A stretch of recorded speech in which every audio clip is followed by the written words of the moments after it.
Andrea Falcón, está con nosotros, a quien le agradecemos por supuesto por este contacto. Hugo mencionaba algo muy interesante recién, ¿no? Las diferencias entre lo que se había propuesto a nivel jubilados en el gobierno de Mauricio Macri y en el gobierno de Alberto Fernández. ¿Cómo lo analizás vos, Andrea? Gracias. ¿Qué tal? ¿Cómo les va?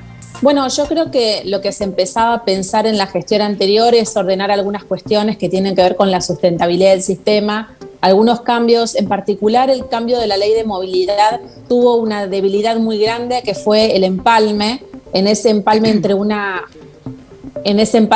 ley y la otra, lo que sucedió es que perdieron un porcentaje y ese porcentaje dio la excusa obviamente para criticar esa ley, pero el fondo, la fórmula, y esto yo siempre lo sostuve, la fórmula era mejor que la actual porque básicamente tenía una inclusión ahí del tema de la inflación y bueno, el índice de inflación en una fórmula de movilidad es siempre muy importante. Claro. Claro, y entonces, ¿cuánto perdieron los jubilados? O en todo caso, ¿cómo está hoy el salario o el ingreso de los jubilados, por ejemplo, respecto a países de la región? Bueno, en general el salario de los jubilados está muy atrasado porque es una tendencia que si seguimos así va a continuar. No hay dinero para afrontar el pago de todas las prestaciones y creo que el camino que vamos a seguir es básicamente una cobertura que no va a ser suficiente, que va a necesitar un complemento dirigida principalmente a los segmentos más vulnerables, pero la jubilación, así como la conocemos hoy, sustitutiva del salario en actividad, va a ir desapareciendo de a poco. Claro, eso es muy loco, ¿no? Claro. ¿Cuál sería un buen sistema, no? Digo, ¿cómo nos deberíamos imaginar el futuro de las jubilaciones? Mira, el sistema es el que podemos, el real. La semana pasada hablábamos de esto y obviamente enoja a muchas personas decirles que el sistema así no es sostenible, porque sobre todo muchas personas apuestan a este concepto de vida donde uno durante un primer tramo lo que hace es estudiar, en un segundo tramo trabaja, en un tercer tramo se jubila y cobra una jubilación. Bueno, el concepto de vida en estos tres grupos se va a ir modificando, va a ir cambiando. No vamos a poder jubilarnos más a edades tempranas y esto no es una realidad agradable de contar si lo decimos como algo positivo que estamos perdiendo. Yo creo que igual estos cambios que se avecinan y que van a ser imposibles de evitar también generan oportunidades. ¿Cómo, por ejemplo? Como por ejemplo poder pensar a una edad mediana como la mía, quizás un cambio de trabajo, como poder darle a personas de 45 o 50 años oportunidades de cambios laborales, sobre todo cuando sus puestos desaparecen. Son oportunidades de crecimiento también para las compañías, el repensar que si se invierte la pirámide demográfica y en el 2036 vamos a tener más gente grande que chicos, bueno, tenemos que aprender a manejar esos empleados mayores que tenemos en nuestras empresas. De hecho, el censo determinó que se vive más, que las mujeres tienen un plus sobre esa cantidad de años vividos, pero también que la gente considerada mayor, adultos mayores, siguen trabajando. Me llamó la atención en Estados Unidos ver a cuánta gente mayor trabajando a la par de jóvenes de 20 años, por ejemplo, en negocios de hamburguesas, es decir, otro tipo de laburo que acá en general no se ve que ocurra. ¿Este es el nuevo mundo en el que los retiros son eventuales o son menores a los masivos del siglo pasado también? Bueno, las personas a medida que crecemos mantenemos nuestras capacidades, mantenemos nuestros conocimientos. A veces lo que nos pasa cuando cruzamos los 40 años es que sentimos que bueno, lo que ya no aprendimos hasta acá no lo vamos a aprender más. Ese modelo terminó, ahora viene un modelo de aprendizaje continuo, vamos a tener que seguir ayornándonos siempre. Obviamente hay puestos que van a desaparecer con el paso del tiempo, pero eso genera oportunidades de otros puestos de trabajo nuevos también, que quizás de hecho hay un proyecto muy importante en Argentina que se llama Seniority, que está transformando adultos mayores de 45 y 50 en la tecnología, que hay un 15% de vacantes que no logran cubrirse. Entonces, nos está impulsando nuevas oportunidades donde alguien que tiene 50, 60 años puede aprender un oficio nuevo y eso es también en la Argentina y va a ser también en el mundo necesario desde el punto de vista financiero y económico. Ahora, en términos de ingreso de dinero, ¿no? Vamos a poder seguir hablando de esta jubilación en el sentido de trabajamos y luego percibimos este dinero, o vamos a tener que pensar en ahorrar por cuenta propia. Bueno, yo creo que los que tienen más de 50 hoy van a poder vivir en alguna proporción de su jubilación. no va a ser sustitutivo del salario en actividad, eso ya está pasando hoy. Una persona que quizás ganaba 100.000 pesos se está retirando con 40, 50.000 y va perdiendo poder adquisitivo porque la inflación nos afecta a todos, trabajadores y pasivos. Pero lo que va a ser más para las generaciones que siguen, los que hoy tenemos 40 y 30, va a ser residual, va a cubrir muy poco de nuestras necesidades y vamos a tener que apuntar a una independencia financiera. Pero quizás no está mal pensar en ser independientes, ¿no? Está muy bien en dar capacidad. Yo creo que este nuevo siglo tiene un sistema absolutamente nuevo e innovador en muchos aspectos. Además porque ahora se trabaja a distancia, algo que en el siglo pasado no ocurría en general. No hace falta trasladar los cuerpos, es a través de la tecnología que uno puede aportar valor, inteligencia y por supuesto ganarse los ingresos. Y además porque pensemos en lo concreto, que más allá de los beneficios extraordinarios que obtiene, por ejemplo, la vicepresidenta con una doble pensión, en general, un ingreso jubilatorio, ¿en cuánto está pensando en la línea de pobreza de 95.000 pesos para una familia tipo? Y vos pensás que una jubilación media hoy en Argentina está en 49.000 pesos. Claro, hace falta más de 2 jubilaciones para no ser pobre con una familia tipo. Medias, porque la mínima es 32.000. Entonces, por eso te digo que... Y la canasta básica a un jubilado me aportan porque es importante para establecer esa... Arriba relación. De 80.000, arriba de 80.000. Entonces, por eso es importante esto, obvio que venimos, los que crecimos con este modelo decimos, no, ¿cómo? Yo quiero llegar a los 65 años y jubilarme.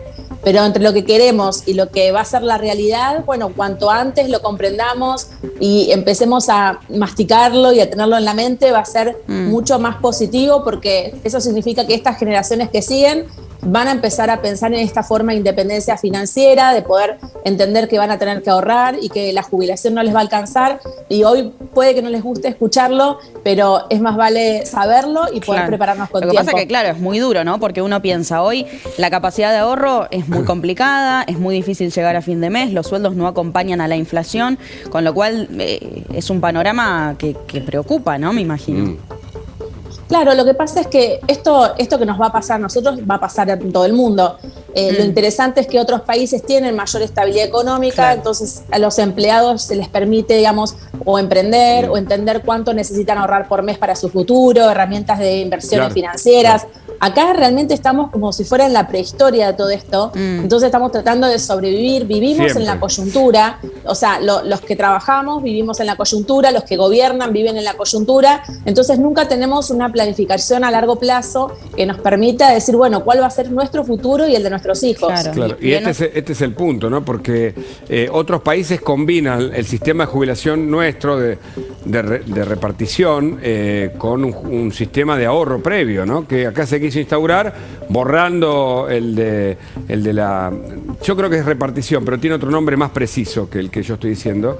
Y finalmente no funcionó, las famosas AFJP, ya lo hemos tratado. Pero ¿cómo funciona en otros países? Lo privado y lo público en este caso. Bueno, no funcionaron porque como todo en Argentina se contamina de corrupción, se contamina del aprovechamiento de algunos políticos y algunos empresarios. Entonces cada 2 pesos que uno ponía, 1 peso se lo quedaban entre comisiones y gastos.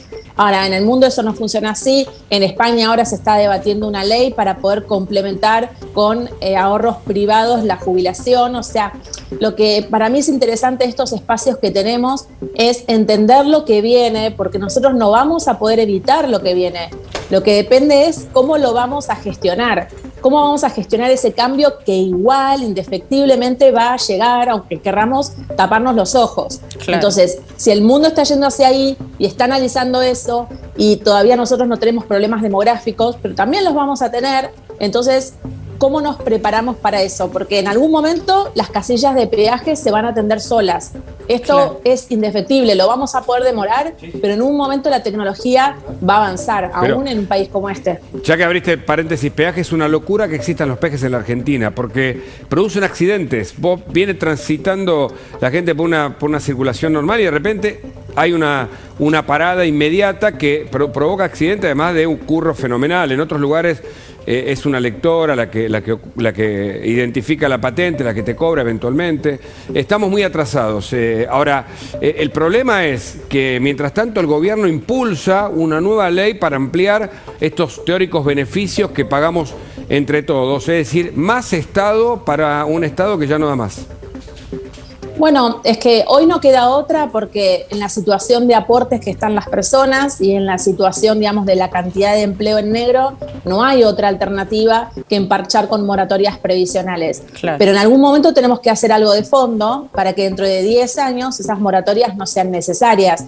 Esto que decís, a mí me encantaría que el chico que hoy está atendiendo la casilla del peaje pueda sentarse a aprender a programar y acceder a sueldos de 200, 300 mil pesos, que los hay y con vacantes. Entonces, tenemos la obligación de darle a los más jóvenes y a los más grandes nuevas oportunidades, que las hay, solamente es darles las herramientas. Claro. Ahora, recién hablabas de que tanto la Argentina como el mundo están yendo hacia otro lado en materias de jubilaciones, ¿no? Pero si pensamos nuestro modelo económico, ¿el modelo de qué país parecido al nuestro podríamos llegar a copiar?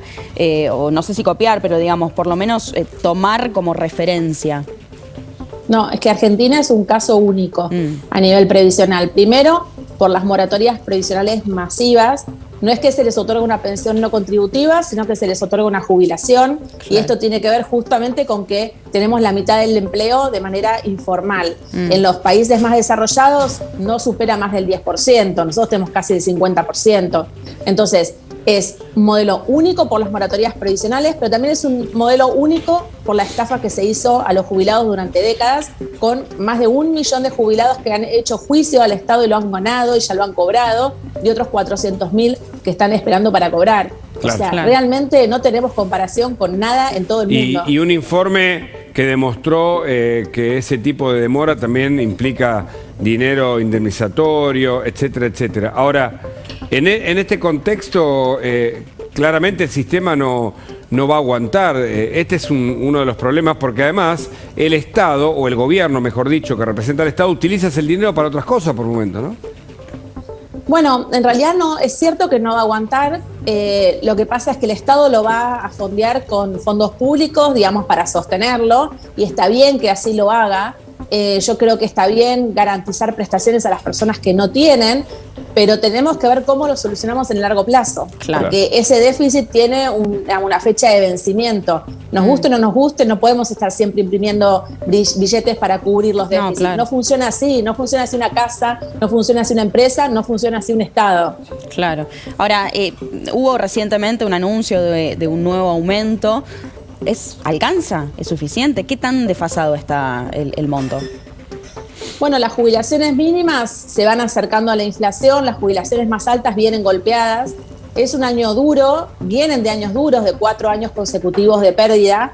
Y la verdad es que hasta que no se frene la inflación, cualquier fórmula que tengamos va a quedar con gusto a poco, porque además esto que vos decís, Hugo, vamos siempre atrás, varios meses atrás. Siempre atrás. Andrea, gracias por el contacto. Siempre es interesantísimo conversar con vos y aclararle a la ciudadanía lo que está pasando con los más débiles, que en este caso son los jubilados. Muchas gracias. Hasta la próxima. Un abrazo.